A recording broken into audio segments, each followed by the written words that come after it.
क्या important aspects होते हैं एक रिसर्च आर्टिकल लिखने के, किस तरीके से एक पूरा आर्टिकल को डिज़ाइन किया जाता है।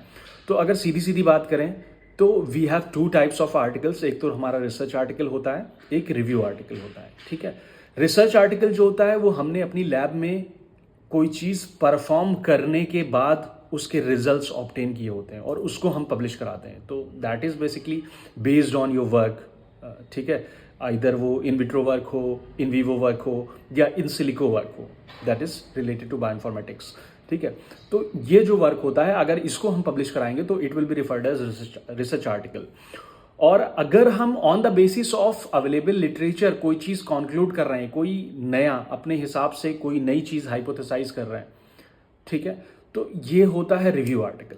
तो basically in this video I will take you through the step by step guide in writing a research paper.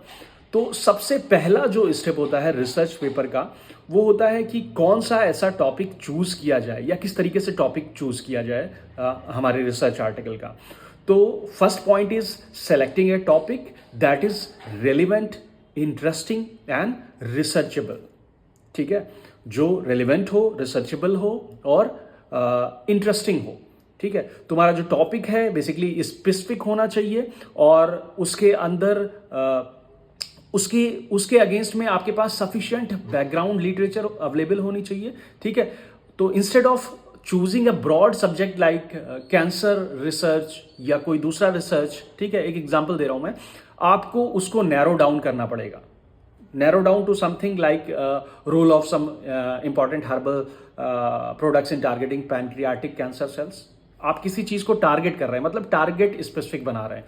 तो ब्रॉड वे में रिसर्च आर्टिकल लिखना इज नॉट गुड। आपको अपने टॉपिक को नैरो करना चाहिए, उसको नैरो करना पड़ता है कि ज्यादा से ज्यादा स्पेसिफिक आप बना सको टॉपिक को, कि आपका टॉपिक कितना ज्यादा स्पेसिफिक लेना है आपको। ठीक है, तो सबसे पहली चीज जो हमें दिमाग में रखनी है टॉपिक को चूज करते हुए, it is basically to ensure it is going to align with your academic interest. ठीक है, उसके बाद आपको क्या करना होगा, रिसेंट पब्लिकेशंस को चेक करना होगा to find the gaps in the research. उसके बाद आपको डिस्कस करना पड़ेगा अपने मेंटर से कि आपका मेंटर किस तरीके से आपको गाइड कर रहा है, चीजें क्या क्या चीजें, क्या क्या इंपॉर्टेंट एस्पेक्ट्स हैं जो वो बताने वाला है। ठीक है, तो before choosing the topic you have to keep in mind these important step in writing a research article. ठीक है, टॉपिक स्पेसिफिक होना चाहिए, इंटरेस्टिंग होना चाहिए। ठीक है, टॉपिक आपने चूज कर लिया। उसके बाद दूसरा स्टेप आता है कंडक्टिंग लिटरेचर रिव्यू। ठीक है, तो before you are going to start writing a research article you need to review the existing research. किस लिए? To understand the gaps and to justify your study. उसके लिए आपको various types of databases use करने होंगे, जैसे PubMed हो गया या गूगल स्कॉलर हो गया या साइंस डायरेक्ट हो गया, for finding the relevant research papers. आप उनके नोट्स लिखिए, उनके नोट्स बनाइए, उनको कैटेगराइज करिए based on the key themes. ठीक है, अब उसके बाद क्या है, आपको समराइज करना है अपनी जो की फाइंडिंग्स हैं, जो भी रिसर्च आपने देखा है, पढ़ा है, उसको समराइज करना है और आइडेंटिफाई करना है कि what is missing in that existing research. ठीक है, अब ये पॉइंट जो है कि क्या मिसिंग है, क्या रिसर्च गैप है, ये आपको प्रोवाइड करेगा एक फ्रेमिंग के लिए एक हेल्प, जिससे आप अपने रिसर्च आर्टिकल को फ्रेम कर सकते हो, जिससे आप अपने रिसर्च क्वेश्चन को फ्रेम कर सकते हो। ठीक है, उसके बाद next step is you have to define your research questions और ऑब्जेक्टिव्स।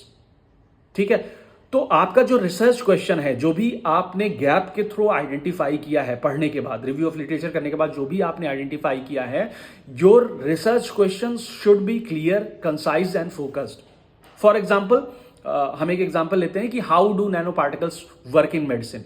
ठीक है, instead of asking how do nano particles work in medicine, ask how do selenium nano particles enhance the therapeutic effect of metformin in pancreatic cancer treatment. थोड़ा सा लंबा हो गया, but मैं specific आप लोगों को बताने के लिए कि थोड़ा सा ज्यादा स्पेसिफिक रहे, जो भी आपका रिसर्च क्वेश्चन है वो थोड़ा सा ज्यादा स्पेसिफिक रहे किसी एक पार्ट के लिए।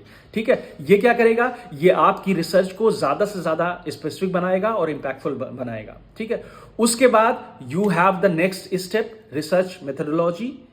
मेथोडोलॉजी में क्या करना है, आपको वो सारे मेथड्स को डिस्क्राइब करना है जो आप यूज करोगे उस रिसर्च को परफॉर्म करने के लिए। when you are going to perform the experiments और surveys या computational simulations, तो आपको सैंपल साइज मेंशन करना पड़ेगा, डाटा कलेक्शन टेक्निक्स मेंशन करनी पड़ेगी एंड एनालिसिस मेथड्स जो है वो मेंशन करने पड़ेंगे। ठीक है, तो basically this is the very crucial part of the section that it is going to determine the validity of your results. ठीक है, next part is structure of the research paper. You have to categorize properly the structure of the research paper. उसमें क्या क्या structure है, क्या क्या structural part है। तो सबसे पहली चीज जो एक कॉमन रिसर्च पेपर होता है वो कुछ चीजें जो है वो आपको लेके चलनी पड़ेगी। आपको अपने एक पूरे आर्टिकल को वेरियस कैटेगरीज में डिवाइड करना पड़ेगा। That is title and abstract, पहली चीज हो गई। दूसरी चीज जो होगी वो इंट्रोडक्शन होगी। तीसरी चीज जो होगी वो मटेरियल मेथड्स होगी। चौथी चीज जो होगी वो रिजल्ट्स होगी। उसके बाद आप सारे रिजल्ट्स को डिस्कस करोगे, डिस्कशन हो गया। उसके बाद कंक्लूजन हो गया।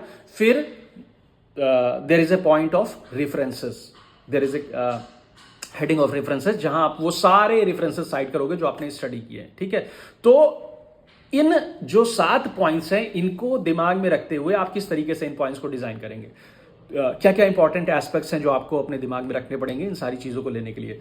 टाइटल और एब्स्ट्रैक्ट ऐसा होना चाहिए that is the concise summary of your research.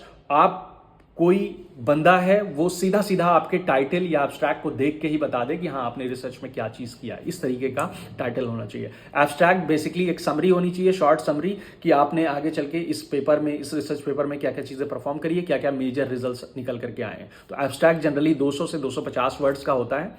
ठीक है, तो टाइटल हो गया, एब्स्ट्रैक्ट हो गया। उसके बाद इंट्रोडक्शन में आप बैकग्राउंड, जिस चीज पे रिसर्च कर रहे हैं उस चीज का बैकग्राउंड मेंशन करोगे। ठीक है, रिसर्च प्रॉब्लम मेंशन करोगे और क्या क्या ऑब्जेक्टिव्स हैं वो मेंशन करोगे।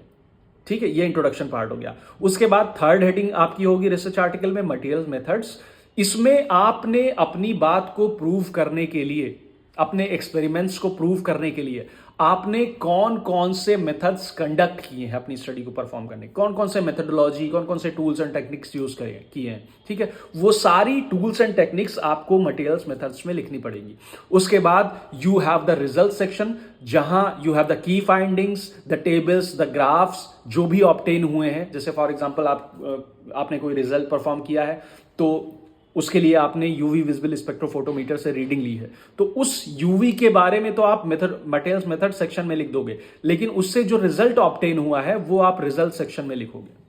ठीक है, फिर आपके जो भी रिजल्ट्स आए हैं वो किस तरीके से अवेलेबल स्टडी से अलाइन कर रहे हैं, उनका क्या मतलब है, क्या निकल करके आ रहा है, ये सारी चीजें आप डिस्कस करोगे पॉइंट नंबर 5 डिस्कशन सेक्शन में, जिसमें you have interpretation of the results and comparison to the previous research. ठीक है, फाइनली जब आप सारी चीजें कर लोगे, डिस्कस कर लोगे, then you have the conclusion section, जहां पे आप समराइज करोगे अपने जो की फाइंडिंग्स है उनको समराइज करोगे कि भैया ये चीजें निकल करके आई हैं, ये नॉवेल चीजें हैं और फ्यूचर में हम क्या करने वाले हैं। ठीक है, उसके बाद लास्ट में अब जो भी आपने लिखा है अपने रिसर्च आर्टिकल में उसमें रेफरेंसेस भी डालना जरूरी है, साइट करना भी जरूरी है। जो भी पार्ट आपने दूसरी स्टडी से उठाया है, जो भी सेक्शंस आपने दूसरी स्टडी से, प्रीवियस स्टडी से उठाए हैं, उनको आप प्रॉपरली साइट करोगे। ये एक एथिक्स होता है, आपको साइट करना जरूरी है। ठीक है, तो रेफरेंसेस सेक्शन होता है जिसमें आप you are going to cite all the sources correctly using different types of citation styles. Citation की भी अलग अलग स्टाइल्स होती हैं, जो आप जिस जनरल में पब्लिश करने वाले होगे पेपर, उस जनरल की अलग साइटेशन स्टाइल होगी। जैसे एपीए है या एमएलए है या नेचर की है, मतलब बहुत सारे साइटेशन स्टाइल्स होती हैं जो आप जनरल जिसमें आप मैन्युस्क्रिप्ट सबमिट करने वाले हो वो पहले से वो अपनी गाइडलाइंस देते हैं कि भैया हमको इस फॉर्मेट पे साइटेशंस चाहिए, इस फॉर्मेट में एब्स्ट्रैक्ट चाहिए। ठीक है, तो वो आप पहले से ही यहाँ पे दिमाग में रखते हुए कि आपको किस जनरल में सबमिट करना है पेपर, आप यहाँ पे साइट करोगे। उसके बाद जो सबसे इंपॉर्टेंट एस्पेक्ट है, ये पूरा एक फॉर्मेट हो गया कि रिसर्च आर्टिकल का कि किस तरीके से हमें लिखना है। सबसे इंपॉर्टेंट जो एस्पेक्ट होता है कि राइटिंग हमें किस तरीके से करनी है, फॉर्मेटिंग किस तरीके से करनी है। ठीक है, तो हमेशा जब भी आप कोई सेंटेंसेस लिखोगे एक रिसर्च आर्टिकल में, हमेशा उन सेंटेंसेस को क्लियर एंड कंसाइज रखना है। ठीक है, टू द पॉइंट रखना है, सीधे सीधे अपनी बात, कोई कंफ्यूजिंग सेंटेंस नहीं यूज करना है कि उसी में कंफ्यूजिंग हो रहा है, लंबे लंबे सेंटेंसेस आप लोग लिख रहे हो, तो क्लियर एंड कंसाइज रखना है। उसके बाद आपको नेक्स्ट स्टेप इसमें ये ध्यान में रखना है कि हम लोग को प्लेगरिज्म को अवॉइड करना है। अगर आपने कोई चीज साइट किया, किसी दूसरे लिटरेचर से आपने कोई चीज साइट किया, तो आप as it is copy paste नहीं कर सकते। उससे आपको क्या समझ में आया, क्या आप उसको कंक्लूड कर रहे हो और क्या आप लिख रहे हो, वो अलग अलग डिफरेंट थिंग्स हैं, ठीक है। आप उनकी स्टडी से कोई चीज उठा रहे हो, लेकिन उन्होंने जो फाइंड किया वो उठा रहे हो। तो हमेशा आपको ये अवॉइड करना है कि कॉपी पेस्ट आपको नहीं करना है। ऑलवेज जो भी चीजें उठाओगे उसको अपनी लैंग्वेज में लिखोगे, अपने फ्रेजेस में लिखोगे, ठीक है। और आपको प्रॉपरली सही से साइट करने हैं अपने सोर्सेज जहां से आपने उठाया है, ठीक है। और पूरे रिसर्च आर्टिकल की टोन जो होगी वो एकेडमिक और फॉर्मल टोन होगी। जब आप लिख रहे हो, आप कहानी के जैसे नहीं लिख सकते, आप कैजुअल टोन्स वगैरह का इस्तेमाल नहीं कर सकते। आपको एक प्रॉपर फॉर्मल और एकेडमिक टोन प्रोवाइड करना जरूरी है, और हमेशा टेक्निकल टर्म्स का यूज करना है, ठीक है। जब सारी चीजें हो जाए उसके बाद फाइनली आपको रिवाइज करना है और प्रूफ रीड करना है सबमिशन से पहले कि किसी तरीके का कोई ग्रामेटिकल एरर्स तो नहीं है, ठीक है, या प्लेगरिज्म तो नहीं। प्लेगरिज्म के लिए there are various tools free हैं, जो प्लेग एक्स हम लोग यूज कर सकते हैं, या टर्निटिन है, ठीक है। टर्निटिन पेड है सॉफ्टवेयर जिससे हम लोग प्लेगरिज्म यूज कर सकते हैं। ये पूरा बता देता है कितना % of the part is copied from another sources, तो कॉपी कितना आपने किया है, ये वो टूल्स हैं जो आपको बता देते हैं, ठीक है। And finally once your paper is ready, you have to submit it to relevant journal. जिस टॉपिक पे आपने रिसर्च किया है, आप उससे ढूंढिए नेट पर कि कौन सा जो जर्नल है वो रिलेवेंट है, अच्छा जर्नल है कि नहीं है, इम्पैक्ट फैक्टर अच्छा है कि नहीं है, ठीक है, बोगस जर्नल तो नहीं है कोई। ये सब आपको ध्यान में रखते हुए फिर फाइनली एक जर्नल सेलेक्ट करना है, ठीक है।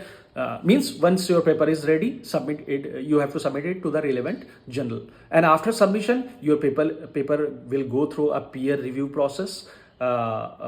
Peer review process में क्या होगा, वहां पे different experts होते हैं which are going to evaluate your research paper, and they are also going to suggest some revisions, ठीक है। तो जो एक्सपर्ट्स बैठे हुए हैं पीयर रिव्यू में, वो अगर उनको एक्सेप्ट भी करना होगा तो वो लोग रिवीजन प्रोवाइड करेंगे कि भाई ये चीजें मिसिंग है आपके पेपर में, ये चीजें आप मॉडिफाई कर सकते हैं, या कुछ वैल्यूएबल सजेशंस वो लोग दे सकते हैं। तो आप उनको रिवाइज करके वो पेपर फिर से रीसबमिट कर दीजिए, ठीक है। जो उनकी जो क्वेरीज हैं, जो रिव्यूअर्स की जो क्वेरीज हैं, उनको आंसर करके आप पेपर अपना फिर सबमिट कर दीजिए। बेसिकली ये है, आप लोगों को थोड़ा सा सब्र रखना पड़ेगा बिफोर द फाइनल पब्लिकेशन। ये थोड़ा टाइम टेकिंग प्रोसेस है, क्योंकि जो हमारा पेपर है वो पीयर रिव्यू प्रोसेस से जाता है, तो उसमें एक्सपर्ट्स इवेलुएट करते ही करते हैं। अगर पेपर की क्वालिटी बहुत ज़्यादा ख़राब है, बिल्कुल नहीं समझ में आया, तो वो इमीडिएटली रिजेक्ट कर देंगे कि we regret to inform you that your paper has been rejected from this journal, ठीक है। और अगर उनको एक्सेप्ट करना होगा तो वो कहेंगे कि हाँ पेपर अच्छा है, आपकी ये की पॉइंट्स अच्छे हैं, इसमें थोड़ा सा रिवीजन है, ये आप करके रीसबमिट करिए, फिर we will consider it for publication. तो ये था ओवरऑल कि एक रिसर्च पेपर को किस तरीके से पब्लिश कराया जाता है, या रिसर्च पेपर को राइट करने के क्या क्या तरीके, किस तरीके से हम लोग लिख सकते हैं, ठीक है। अगर किसी की कोई क्वेरीज हैं तो यू कैन आस्क, आप ऐसे भी मुझसे पूछ सकते हो और कमेंट्स में भी पूछ सकते हो, मतलब अगर किसी तरीके की कोई